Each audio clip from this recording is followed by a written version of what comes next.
So my next question is about the Large Hadron Collider. Is it going to create, I mean, do you have any idea of what's going to come out afterwards? Are we going to be around to see it? Because, you know, I've been hearing stories about a black hole that's going to eat all of, you know, everything. Well, any day now, the Large Hadron Collider is going to be turned on. It is 17 miles in circumference. It is the largest machine of science ever built. You could put Manhattan inside the Large Hadron Collider. That's how big it is. 10 billion euros for this fantastic machine. In principle, it could create mini black holes, but it's not going to eat up the Earth for several reasons. First of all, the energy of these black holes wouldn't even light up a light bulb. These are subatomic, smaller than a proton. They're not going to even light up a flashlight. Second of all, the Earth gets hit with them all the time. The Earth gets bombarded with particles much more energetic than anything a puny Large Hadron Collider can do.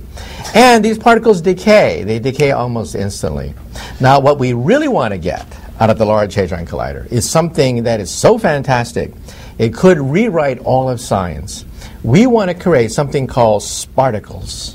Super particles that represent the next set of vibrations of the superstring. It's got a real chipper name. I like that. This is fantastic. We are now on the verge of being able to detect signals from the 11th dimension. Signals from hyperspace. Did you say 11th dimension? 11 dimensions. What about the other, you know, 8, 7 in between? Well, no, we live in a three-dimensional world. Okay, so we're not. I'm not sure what dimension you live in. I'm on the internet. You know these things happen. Right, but the point is that we live in a three-dimensional world. But in our three-dimensional world, there's not enough room to unite all the forces of nature: gravity, light, the nuclear force. In 3 dimensions is too small. We've tried to put these forces together in 3 dimensions and it failed. But in 11 dimensions, these forces just melt together into one beautiful, gorgeous theory that would allow us to, quote, read the mind of God. This is Einstein's dream, a theory of everything, an equation 1 inch long that would summarize all physical knowledge of the universe.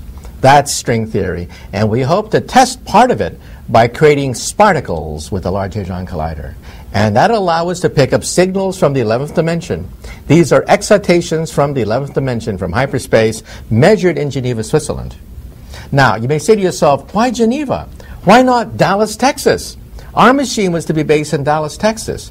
But on the last day of hearings, a congressman asked the physicist, are we going to find God with your machine? If so, I will vote for it. The poor physicist didn't know what to say. So he said, blah, blah, blah, blah, blah, blah. He said, the Higgs boson. At that point, all the jaws hit the floor. $11 billion for another god-darn subatomic particle. Oh. They took the vote the next day, and it was canceled.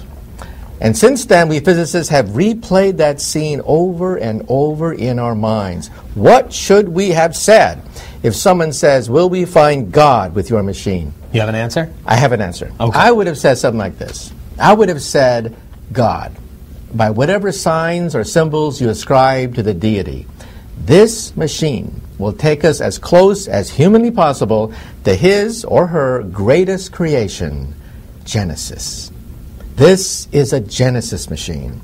This machine will recreate some of the nuclear fire that gave birth to the heavens and the earth. Instead, we said Higgs boson, and the machine was canceled. And that's why it's debuting in Geneva now, a much smaller machine debuting in Switzerland.